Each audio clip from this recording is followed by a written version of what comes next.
السلام علیکم ورحمۃ اللہ وبرکاتہ نحمده ونصلی علی رسولہ الکریم اما بعد فاعوذ باللہ من الشیطان الرجیم بسم اللہ الرحمن الرحیم انما الصدقات للفقراء والمساکین والعاملین علیہا والمؤلفۃ قلوبهم وفی الرقاب والغارمین وفی سبیل اللہ وابن السبیل فریضۃ من اللہ واللہ علیم حکیم۔ زکوٰۃ کے مصارف میں سے ایک مصرف جو کہ 7ویں نمبر پر ہے، اللہ رب العالمین نے فی سبیل اللہ کا بھی بیان فرمایا ہے۔ فی سبیل اللہ جو مصرف ہے، اس ایک جملے کی بڑی تفاصیل ہیں اور بڑے اس میں اختلافات ہیں اور بڑی لمبی اس پر بحث ہے۔ ہم کوشش کریں گے انشاءاللہ اس کو خلاصے کے طور پر سمیٹ کر آپ کے سامنے بیان کریں۔ اکثر اہل علم کا اس تعلق سے یہ بات انہوں نے ذکر کی ہے کہ فی سبیل اللہ جو ہے یہ صرف جہاد کے لیے مختص ہے۔ اس سے مراد وہ ہے راستہ اللہ کا جو اللہ کے راہ میں جہاد کا راستہ ہے، جہاد فی سبیل اللہ۔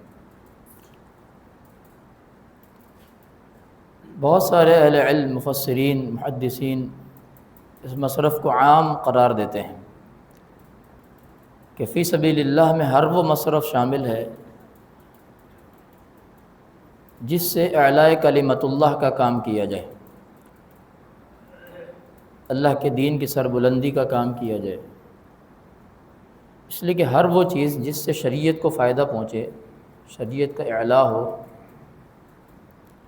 شریعت کی حفاظت ہو یا شریعت کے کسی امر کی حفاظت ہو، یہ جہاد کی ہی ایک صورت ہے۔ یہی وجہ ہے کہ جہاد کی بھی اقسام بیان کی جاتی ہیں۔ جہاد صرف بالسیف نہیں ہے، جہاد بالقلم بھی ہے، جہاد باللسان بھی ہے۔ انسان اپنی زبان کے ساتھ بھی جہاد کرتا ہے، اپنی تحریر اپنے قلم کے ساتھ بھی جہاد کرتا ہے۔ ہر وہ چیز جہاد ہے جس سے شریعت کے احکامات کی پابندی ہو، لوگوں کو امر بالمعروف کا حکم دیا جائے اور نہی عن المنکر سے روکا جائے۔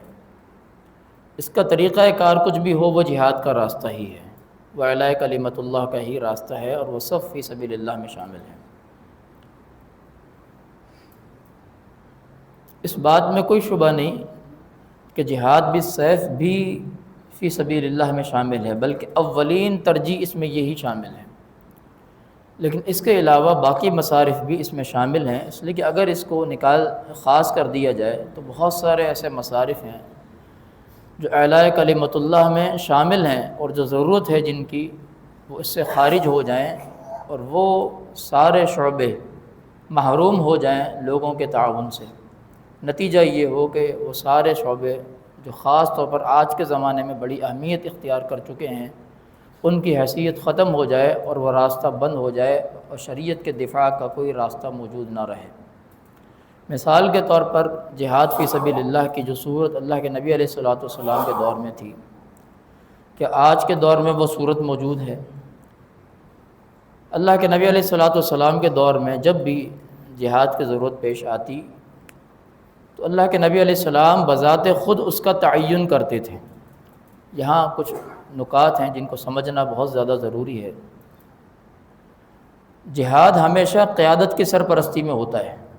اللہ کے نبی علیہ السلام کے دور میں جتنا بھی جہاد ہوا، خواہ وہ سریہ کی شکل میں ہو یا وہ غزوہ کی شکل میں ہو۔ سریہ کہتے ہیں اس لشکر کو جو چھوٹا لشکر ہو، جسے نبی علیہ الصلوۃ والسلام ضرورت کے تحت کسی علاقے میں صحابہ کا چند گروہ، بعض اوقات وہ ایک شخص کے اوپر بھی مشتمل ہو سکتا ہے، بعض اوقات وہ 10 افراد پر بھی مشتمل ہوتا تھا، بعض اوقات 60-70 افراد پر بھی مشتمل ہوتا تھا، بعض اوقات 300 افراد پر بھی مشتمل ہوتا تھا۔ تو مختلف گروہ جو ہے اللہ کے نبی علیہ السلام، جس میں آپ بذات خود شامل نہیں ہوئے، چھوٹے چھوٹے لشکر بنا کے آپ مختلف علاقوں میں ضرورت کے حساب سے روانہ کیا کرتے تھے۔ جب کوئی بڑا غزوہ ہوتا تو اس میں آپ خود شامل ہوتے، اور جس میں خود شامل ہوتے اس کو غزوہ کہا جاتا ہے سیرت کی اصطلاح میں۔ لیکن جو کچھ بھی عمل ہوتا اس تعلق سے وہ اللہ کے نبی علیہ السلام کے حکم سے ہوتا، آپ کی اجازت سے ہوتا۔ کوئی شخص اپنی مرضی سے، اپنی ذات کی خواہش سے اٹھ کر تلوار لے کر میدان جہاد میں نہیں جا سکتا تھا، اس لیے کہ قیادت کو معلوم ہے کہ کہاں لڑنا ہے، قیادت کو معلوم ہے کہ کتنا لڑنا ہے، قیادت کو معلوم ہے کہ لڑنا ہے یا صلح کرنی ہے، قیادت کو معلوم ہے کہ اس کے ساتھ کس طرح کا رویہ اختیار کرنا ہے، اس سے معاہدہ کرنا ہے یا اس کا بائیکاٹ کرنا ہے یا اس کا محاصرہ کرنا ہے، یہ قیادت جانتی ہے، عوام کو یہ بات معلوم نہیں ہوتی۔ تو یہ جہاد کی سب سے بنیادی چیز ہے، قیادت کا ہونا، اور پھر قیادت کے حکم کے تحت یہ ساری چیزوں کا عمل درآمد ہونا۔ آج کے دور میں اگر ہم اس کی شکل دیکھتے ہیں تو یہ افواج کی صورت میں یہ چیز ممکن ہو سکتی ہے، اس کے بغیر یہ چیز ممکن نہیں ہو سکتی، اس لیے کہ جو افواج ہوتی ہیں وہ سرکاری سرپرستی میں ہوتی ہیں اور وہی جہاد کا راستہ اختیار کرتی ہیں، جیسے ہمارے جو پاکستان کی جو فوج ہے اس کا جو ماٹو ہے وہ یہی ہے، ایمان، تقوی اور جہاد فی سبیل اللہ۔ اب جہاد جو ہے افواج کی سرپرستی میں ہے، یا افواج کے حکم کے تحت ہے، یا ان کی جو بتائی ہوئی جگہ ہیں، اگر وہ چاہیں کسی کو بھرتی کر کے جہاد کے لیے بھیجنا، یا وہ خود ذاتی طور پر جو افواج ہیں مختلف جیسے بنی ہوئی ہیں وہ جہاد کرتی ہیں، تو یہ اصل جہاد ہے۔ کوئی شخص اپنے دعوے سے انفرادی طور پر ہو یا جماعتی سطح پر ہو یہ دعویٰ کرے کہ جی وہ جہاد کر رہی ہے، جبکہ سرکاری سرپرستی اس کے اوپر نہ ہو اور سرکاری طور پر اس کے لیے کوئی باقاعدہ اجازت نامہ موجود نہ ہو، تو ایسی کوئی بھی جماعت، ایسا کوئی بھی شخص اپنے دعوے میں جھوٹا تصور ہوگا، اس کے دعوے کی کوئی حقیقت نہیں سمجھی جائے گی۔ تو جہاد کی صورت اللہ کے نبی علیہ السلام کے دور میں بھی وہی موجود تھی جو آپ کی سرپرستی میں آپ کی اجازت کے ساتھ ممکن تھا، اور اسی طریقے سے آج کے دور میں بھی جہاد کی صورت یہی موجود ہے جو سرکاری سرپرستی میں ہو، اور جو افواج اس حوالے سے متعین ہیں، مقررہ ہیں، ان کی اجازت اور ان کی سرپرستی میں جہاد ہو، وگرنہ کوئی جہاد عملی طور پر یہاں موجود نہیں ہے۔ اب اس کے علاوہ جو صورتیں ہیں، کیا جہاد صرف اسی اعتبار سے ہے کہ سرحدی طور پر آپ پہرے داری کریں، اور کیا اسلام کے لیے صرف جغرافیائی سرحد ہی کوئی اہمیت رکھتی ہے؟ جبکہ سرحدیں اور بھی اس کے علاوہ بہت ساری ہیں۔ سرحدیں آپ کی نظریاتی سرحدیں بھی ہیں، آپ کی فکری سرحدیں بھی ہیں، جو اس وقت سب سے زیادہ اہمیت اختیار کر چکی ہیں آپ کی جغرافیائی سرحدوں کے مقابلے پر۔ آپ دیکھیں اس وقت وار کی مختلف شکلیں ہیں نا، وار وہ بھی ہے جو ہم میدان جہاد میں جا کے لڑتے ہیں، لیکن کیا صرف وہی وار ہے جس پہ بم گرایا جائے یا جس پر گولیاں چلائی جائیں؟ اس وقت جو سب سے بڑی وار ہے وہ میڈیا کی وار ہے، میڈیا کی وار۔ اب میڈیا کی بھی مختلف صورتیں ہیں، ایک پرنٹ میڈیا ہے، ایک سوشل میڈیا ہے، ایک الیکٹرانک میڈیا ہے، اس کی کئی طرح کی صورتیں ہیں۔ تو میڈیا وار اور ہر طریقے سے کفار کا جو اس وقت سب سے زیادہ زور ہے مسلمانوں پر، وہ الحاد کا زور ہے، الحاد کا زور، دہریت کا زور، کہ کسی طریقے سے مسلمان نوجوان نسل کو دین سے برگشتہ کر دیا جائے، وہ شکوک و شبہات پیدا کیے جائیں، وہ ان کے اندر وہ نظریات پیدا کر دیے جائیں جو اسلام سے ان کو متنفر کر دیں، اسلام سے انہیں پھیر دیں۔ تو اس کا دفاع کون کرے گا؟ اس سرحد کا محافظ کون ہوگا؟ اس سرحد کا مجاہد کون ہوگا؟ یہ سرحد جو ہے نظریات کی جو جنگ کی جو سرحد ہے، اس کے محافظ وہ علماء اور وہ طلباء ہیں جن کا تعلق دینی اداروں کے ساتھ ہے، مدارس مساجد کے ساتھ ہے۔ قرآن مجید میں اس مصرف کے تعلق سے اب انشاءاللہ جو گفتگو ہے، اللہ رب العالمین نے قرآن مجید کے اندر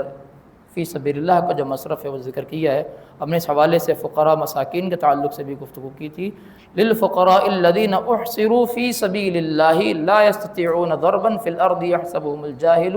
اغنیاء من التعفف تعرفهم بسیماہم لا یسألون الناس الحافا۔ وہ فقراء، وہ مساکین جو اللہ کے راستے میں محصور کر دیے گئے ہیں۔ اب یہ لفظ فی سبیل اللہ یہاں پر اس آیت مبارکہ کے اندر موجود ہے، اور یہ سورۃ التوبہ کی آیت مبارکہ ہے، اور یہ آیت مبارکہ اہل علم کا، مفسرین کا اتفاق ہے کہ اصحاب صفہ کے بارے میں نازل ہوئی۔ اصحاب صفہ وہ صحابہ ہیں جنہوں نے ہجرت کی اللہ کے نبی علیہ السلام کے پیچھے مکہ سے مدینہ کی طرف۔ اب مدینہ کے اندر ظاہر ان کا کوئی گھر بار نہیں تھا، تو یہ مسجد نبوی کے اندر اللہ کے نبی علیہ السلام نے ریاض الجنہ کے پاس ایک چبوترا قائم کیا تھا جسے صفہ کہا جاتا ہے۔ اس چبوترے کے اوپر یہ صحابہ قیام پذیر تھے، وہاں یہ رہتے تھے، اور ان کا جو تعلق تھا مستقل طور پر اپنے آپ کو وقف کر دینے سے تھا اللہ کے نبی علیہ السلام سے دین سیکھنے کے لیے۔ اور آج بھی جو ہمارے پاس جتنی بھی احادیث کا جو ذخیرہ موجود ہے یہ اصحاب صفہ کے ذریعے سے عمومی طور پر روایت ہو کر آیا ہے، جن میں سر فہرست سیدنا ابو ہریرہ رضی اللہ تعالیٰ عنہ، سیدنا ابو ذر غفاری رضی اللہ تعالیٰ عنہ، سیدنا عبداللہ بن مسعود رضی اللہ تعالیٰ عنہ، سیدنا بلال حبشی رضی اللہ تعالیٰ عنہ، اس طرح کے کثیر و صحابہ ہیں جن کا تعلق اصحاب صفہ کے ساتھ تھا، اور جنہوں نے اپنی زندگیاں وقف کر دیں اللہ کے نبی علیہ الصلوۃ والسلام سے دین سیکھنے میں، اور آگے امت تک یہ مسائل، یہ دین لوگوں تک پہنچانے میں۔ اکثر روات حدیث یہی صحابہ آپ کو ملیں گے جن کا تعلق اصحاب صفہ کے ساتھ ہے۔ اگر یہ اصحاب صفہ نہ ہوتے، اگر یہ مدرسہ اللہ کے نبی علیہ السلام کے دور میں قائم نہ ہوتا، اگر یہ صحابہ اپنی زندگیاں اللہ کے نبی علیہ السلام کے ساتھ وقف نہ کرتے آپ سے دین سیکھنے کے لیے، تو آج دین تک پہنچنے کی ہم تک کوئی صورت ہی موجود نہ ہوتی، اور دین کی جو صورت پھر جو وہی ہوتی جو یہود و نصارہ نے جس طریقے سے دین کا نقشہ تبدیل کر دیا، آج دین اسلام کا نقشہ بھی اس طریقے سے بگڑ چکا ہوتا۔ آج ہم احادیث پڑھ کر دین اسلام کا دفاع کرتے ہیں، لوگوں کے مسائل بیان کرتے ہیں، تو یہ احسان ہے اس امت کے اوپر اصحاب صفہ کا،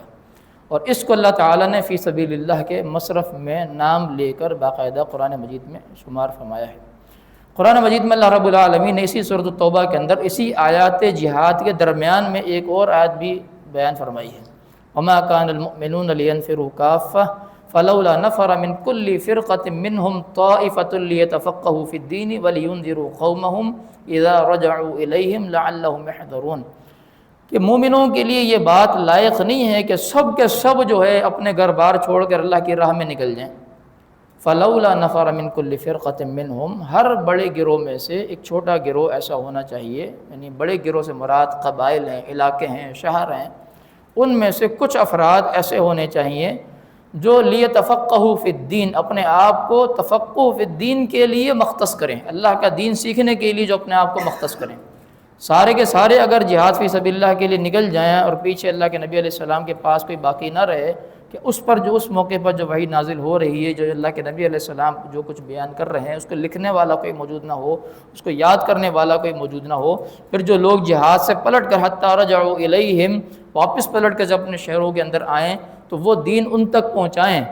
ان کے اوپر بھی وہ وحی انہیں بتائیں کہ یہ چیزیں اس دوران میں اللہ کے نبی علیہ السلام پر نازل ہوئی ہیں، یہ ہم نے سیکھا ہے، تم بھی اس کو ہم سے سیکھو، تاکہ وہ بھی اذا رجعوا الیہم لعلہم یحذرون۔ اس لیے کہ جہاد فی سبیل اللہ ایک ایسا مصرف ہے خاص طور پر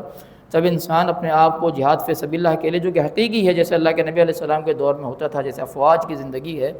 وہ ایک خاص پیرائے میں مستقل ایک ہی لائن میں وہ لگی رہتی ہیں، ان کے پاس دین کا علم سیکھنے کا یا دنیا کے اور دیگر کام کرنے کا موقع نہیں ہوتا۔ تو ایک گروہ ایسا ضرور ہونا چاہیے جو اپنے آپ کو طلب علم کے لیے خاص کرے، جیسے علماء کا طبقہ ہے، تو وہ اپنا جو دین وہ سیکھتا ہے وہ عوامی سطح پر بھی لوگوں تک وہ دین پہنچائے، حکومتی سطحوں تک بھی وہ دین پہنچائے، وہ افواج تک بھی وہ دین پہنچائے، تاکہ انہیں بھی اللہ کے احکامات اور شریعت کے جو احکامات ہیں وہ جہاد کے تعلق سے ہوں یا دیگر احکام و مسائل کے تعلق سے ہوں، انہیں بھی یہ بات معلوم ہونی چاہیے کہ دین کیا ہے۔ صرف جہاد کر لینا یہ دین نہیں ہے، دین سیکھنا بھی ایک فریضہ ہے اسلام کا، اور یہ بھی اس تعلق سے فی سبیل اللہ کے مصرف میں شامل ہے، جس میں ہمارے مدارس اور مساجد جو ہیں یہ ساری چیزیں شامل ہو جاتی ہیں۔ اللہ کے نبی علیہ الصلوۃ والسلام کا فرمان ہے جامع ترمذی کے اندر حدیث ہے، من خرج فی سبیل اللہ من خرج فی طلب العلم فہو فی سبیل اللہ حتی یرجع، جو شخص بھی طلب علم کے لیے نکلا، من خرج فی طلب العلم، جو طلب علم کے لیے نکلا، فہو فی سبیل اللہ، وہ اللہ کے راستے میں ہے، حتی یرجع، حتیٰ کہ وہ واپس اپنے گھر کو لوٹ آئے۔ جیسے کہ طالب علم اپنا گھر چھوڑ کر کسی دوسرے علاقے میں، شہر میں، ملک میں جاتا ہے دین کے حصول کے لیے، تو اس وقت تک اس کا وہاں رہنا یہ سارا اللہ کے راستے میں۔ جامع ترمذی کی حدیث اور حسن درجے کی ہے، اگرچہ بعض اہل علم نے اس کی سند کے اوپر کلام کیا ہے، لیکن اکثر اہل علم نے اس کو حسن درجے تک صحیح قرار دیا ہے۔ اب اس کے شواہد بھی موجود ہیں صحیح احادیث کے ذریعے سے۔ نبی علیہ الصلوۃ والسلام کا فرمان ہے، من سلک طریقا یلتمس فیہ علما سہل اللہ لہ بہ طریقا الی الجنہ،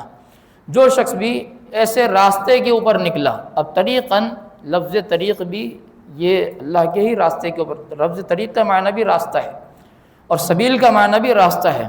صراط کا معنی بھی راستہ ہے، جسے ہم صراط مستقیم کہتے ہیں، صراط اللہ جسے اللہ نے قرار دی، اللہ کا راستہ، وَأَنَّ هَذَا صِرَاطِي مُسْتَقِيمًا، یہ میرا سیدھا راستہ ہے۔ نبی علیہ السلام نے فرمایا قرآن مجید کی آیت مبارکہ میں، تو یہ سارے اللہ کے ہی راستے ہیں، تو من سلک طریقا، جو ایسے راستے پر چلا، یلتمسہ فیہ علما، جس میں وہ علم کی تلاش میں ہے، علم تلاش کرنے کے لیے وہ نکلا ہے، ایسا راستہ اس نے اختیار کیا ہے، تو سہل اللہ لہ بہ طریقا الی الجنہ، اللہ تعالیٰ ایسے طالب علم کے لیے جنت کا راستہ آسان فرما دیتا ہے۔ یہ بھی لفظ طریق اللہ کے نبی علیہ السلام نے یہاں استعمال کیا ہے، اور جامع ترمذی کی حدیث بالکل واضح ہے، جو علم کے راستے پر نکلا وہ اللہ کے راستے میں ہے۔ اسی طریقے سے مسند احمد کے اندر حدیث موجود ہے، نبی علیہ السلام نے حج کو بھی فی سبیل اللہ قرار دیا ہے، کہ حج کرنے والا بھی گویا اللہ کے راستے میں ہے۔ یہی وجہ ہے کہ اہل علم نے زکوٰۃ کے مال سے کسی شخص کو حج کروا دینا بھی جائز قرار دیا ہے، حتیٰ کہ وہ حاجی جو اگرچہ خود تو زکوٰۃ کے مال سے حج کرنے کے لیے نہیں نکلا، لیکن اگر کسی ایسی سواری کے اوپر وہ حج کرنے کے لیے جاتا ہے جو سواری زکوٰۃ کے مال سے خریدی گئی ہے، تو وہ اس سواری کو استعمال کر سکتا ہے اپنے راستے کی سفری مشکلات کو آسان کرنے کے لیے۔ اس کی مثال ایسا ہے جیسے کوئی شخص حج کے باقی اخراجات تو اس کے پاس ہیں، لیکن ٹکٹ کے لیے پیسے نہیں ہیں، تو کوئی شخص زکوٰۃ کے مال سے اگر اس کا ٹکٹ کروا دیتا ہے، تو ایسے حاجی کے لیے زکوٰۃ کے مال سے ٹکٹ لے کر حج کرنا جائز ہے۔ تو حج بھی فی سبیل اللہ میں شامل ہے۔ یہ سارے وہ مصارف جو ہم نے بیان کی ہیں، اور ہر وہ مصرف جس سے اللہ کے دین کو فائدہ پہنچے، فی سبیل اللہ میں شامل ہے۔ اللہ تعالیٰ سے دعا ہے اللہ تعالیٰ ہمیں سمجھنے کی، عمل کرنے کی توفیق عطا فرمائے۔ سبحان ربک رب العزۃ عما یصفون وسلام علی المرسلین والحمد للہ رب العالمین۔